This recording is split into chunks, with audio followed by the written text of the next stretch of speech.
Hi friends, welcome back to my channel. போன பார்ட்ல வேதாளம் விக்ரமாதித்தனிடம் கதை சொல்ல ஆரம்பித்ததை பார்த்தோம். அதன் பிறகு என்ன நடக்கிறது என்று பார்ப்போம்.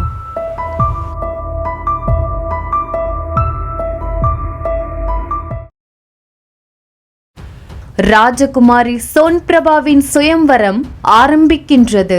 சுயம்வரத்தில் 3 இளவரசர்களும் நிற்கின்றார்கள். இளவரசி யாரை மணாளனாக தேர்ந்தெடுப்பது என்று மிகவும் குழப்பத்தில் இருக்கின்றார்கள். அப்பொழுது அங்கு நிலநடுக்கம் வருவது போல் மாளிகையே அதிர்கின்றது. அனைவரும் பதறி நிற்க பார்த்தால் ஒரு அரக்கன் ராஜகுமாரி சோன்பிரபாவை தேடி வருகின்றான். அந்த ராட்சசனை பார்த்து அனைவரும் பயப்படுகின்றார்கள். ஆனால் அந்த ராட்சசன் ராஜகுமாரியை நான் தான் மணந்து கொள்வேன் என்று அவளை தூக்கி செல்கின்றான். அவர்களின் தாயும் தந்தையும் கதறி அழுகின்றார்கள். அதை பார்த்த அந்த 3 வீரர்களும் ராஜகுமாரியை காப்பாற்ற ஓடுகின்றார்கள். சூரியகாந்த் பறக்கும் குதிரையின் மேல் வருகின்றான். வீரபத்ரன் ஆயுதங்களை எடுத்துக்கொண்டு குதிரையின் மேல் வருகின்றான். ஆனால் புஷ்கர் ஓடி வருகின்றார். அந்த ராட்சசன் கையில் இருக்கும் ராஜகுமாரியை மூவரும் காப்பாற்ற நினைக்கின்றார்கள். சூரியகாந்த் பறக்கும் குதிரையில் பறந்து இளவரசியின் அருகில் வந்து காப்பாற்றுகின்றான். ஆனால் அந்த அரக்கன் அவனை தள்ளி வீரபத்ரன் ஆயுதத்தால் அரக்கனை தாக்குகின்றான். ஆனால் அந்த ராட்சசன் அந்த ஆயுதத்தை குச்சியை தூக்கி போடுவது போல் தள்ளிவிடுகின்றான். அப்பொழுது இளவரசன் புஷ்கர் அந்த ராட்சசனை தாக்க வருகின்றான். ராட்சசன் இளவரசியை கீழே இறக்கிவிட்டு புஷ்கரை காலால் மிதிக்க வருகின்றான். அவன் உடனே அங்கிருந்து நகர்ந்து விடுகின்றான். அப்பொழுதுதான் புஷ்கர் ஒன்றை பார்க்கின்றான். அந்த ராட்சசன் பாதத்தில் ஏதோ ஒரு மாய சக்கரம் போல் உள்ளது. அதில் அடித்தால்தான் அவனது உயிர் போகும் என்று நினைத்து அதை வீரபத்ரனிடம் சொல்கின்றான். சூரியகாந்துடன் பறக்கும் குதிரையின் மேல் அமர்ந்து கொண்டு கத்தியை எடுத்து அந்த அரக்கனின் பாதத்தில் குத்தி விடுகின்றார்கள். அதனால் அந்த ராட்சசன் இறந்து போகின்றான். மூவரும் சேர்ந்து ராஜகுமாரியை காப்பாற்றி விட்டார்கள். ராஜகுமாரி சோன்பிரபா காயமடைந்த அந்த இளவரசர்களுக்கு மருந்து போடுகின்றார்கள். முதலில் சூரியகாந்திடம் வருகின்றார்கள். தங்களது பறக்கும் குதிரை மட்டும் இல்லையெனில் என்னை காப்பாற்றியிருக்கவே முடியாது. நான் தங்களுக்கு நன்றி சொல்கின்றேன் என்று இளவரசி சொல்ல, தங்களை நான் பல நாட்களாக காதலித்து வருகின்றேன். தங்களை காப்பாற்றுவது என் கடமை. தாங்கள் என்னையே மணாளனாய் தேர்ந்தெடுங்கள் என்று சூரியகாந்த் சொல்கின்றான். இரண்டாவதாக ராஜகுமாரி வீரபத்ரனிடம் வருகின்றார்கள். தங்களுக்கும் தங்கள் வீரத்திற்கும் நன்றி என்று சொல்ல, தங்களுக்காக நான் தினமும் போர் செய்து தங்களை காப்பாற்றுவேன். ஆனால் தாங்கள் என்னை மணாளனாய் ஏற்றுக்கொள்ளுங்கள் என்று வீரபத்ரன் சொல்கின்றான். இப்பொழுது மீண்டும் சுயம்வரம் ஆரம்பிக்கின்றது. அப்பொழுது வேதாளம் விக்ரமாதித்தனிடம் கேள்வி கேட்கின்றது. மன்னா விக்ரமாதித்யா, நடந்த இந்த விஷயத்தை வைத்து இப்பொழுது கூறுங்கள்.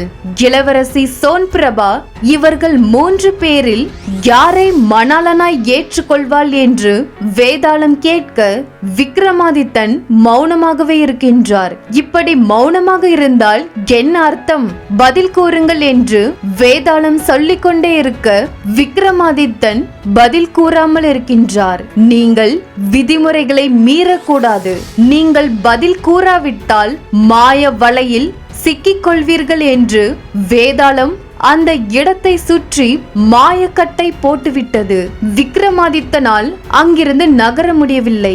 அந்த இடத்திலேயே சுற்றி சுற்றி வருகின்றார். அப்பொழுதுதான் பத்ரகாலன் சொன்னது விக்ரமாதித்தனுக்கு நினைவுக்கு வருகின்றது.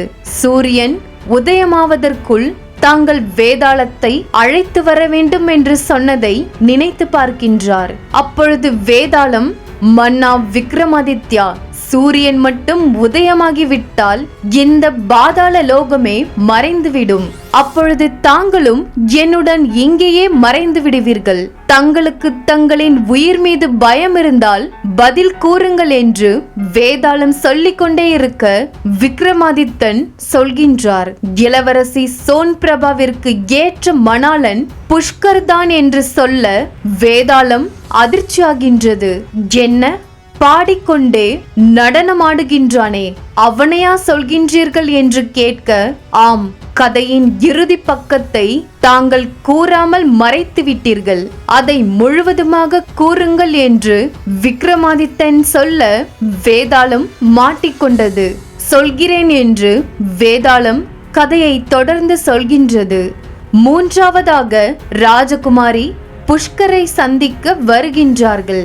அந்த அரக்கனை அழித்ததற்கு தாங்களும் ஒரு முக்கிய காரணமாக இருந்தீர்கள், புத்திசாலித்தனத்தை பயன்படுத்தினீர்கள் என்று இளவரசி சொல்ல, ராஜகுமாரி, தாங்கள் சுயம்வரத்தில் எங்கள் மூவரில் யாரை மணாளனாய் ஏற்றுக்கொள்வது என்று குழப்பமாக இருந்தீர்கள். எங்கள் மூவரில் யாரை தேர்ந்தெடுப்பது என்பது தங்களுடைய சுதந்திரம். எங்கள் 3 பேரையும் நிராகரிப்பதும் தங்களுடைய சுதந்திரம். அதற்கான முழு உரிமையும் தங்களுக்கு மட்டுமே உள்ளது என்று புஷ்கர் சொல்கின்றார். இதனால் விக்ரமாதித்தன் ஒரு பெண் முழு சுதந்திரத்தை கொடுக்கும் மான்மகனைத்தான் விரும்புவாள். அப்பொழுதுதான் அவள் வாழ்க்கையை சுதந்திரமாக வாழ்வாள். அவளுக்கு சுதந்திரத்தையும் முழு உரிமையையும் தரக்கூடியவன் புஷ்கர் மட்டும்தான். ஆகையால் இளவரசி சோன் பிரபா சுயம்வரத்தில் புஷ்கரை தான் தேர்ந்தெடுப்பாள் என்று விக்ரமாதித்தன் சொல்ல, உண்மையாகவே இளவரசி புஷ்கர் கழுத்தில்தான் மாலை போட்டு அவனை மணாளனாய் ஏற்றுக்கொள்கின்றாள். அதை அனைவரும் சுற்றி நின்று வாழ்த்துகின்றார்கள். சரியான பதில் கூறினீர்கள். உங்களது புத்தி கூர்மையை பார்த்து நான் வியந்து போகின்றேன் என்று வேதாளம் விக்ரமாதித்தனை பார்த்து ஆச்சரியப்படுகின்றது. பிறகு வேதாளம், மன்னா விக்ரமாதித்யா, நான் சொன்ன விதிமுறைகளை சற்று நினைத்து பாருங்கள். கதையின் இறுதியில் தாங்கள் பதில் கூறிவிட்டால் நான் என் மரத்திற்கே சென்று விடுவேன் என்று சொல்லியிருந்தேன். அதனால் இந்த வேதாளம் மீண்டும் மரத்தில் ஏறப்போகின்றது என்று சொல்லிக்கொண்டே வேதாளம் பறந்து செல்கின்றது. அதை பார்த்த விக்ரமாதித்தன் கோபப்பட்டு, உன்னை இங்கிருந்து அழைத்து செல்லாமல் நான் திரும்பி செல்ல மாட்டேன் என்று வேதாளத்தை தொடர்ந்து வருகின்றார். சூரியன் உதயமாக போகின்றது. அந்த பாதாள லோகமும் இன்னும் சற்று நேரத்தில் மறைந்துவிடும். விக்ரமாதித்தன் வேதாளத்தை பிடித்தாரா இல்லையா என்று நாம் அடுத்த பகுதியில் தெரிந்து கொள்வோம். நன்றி.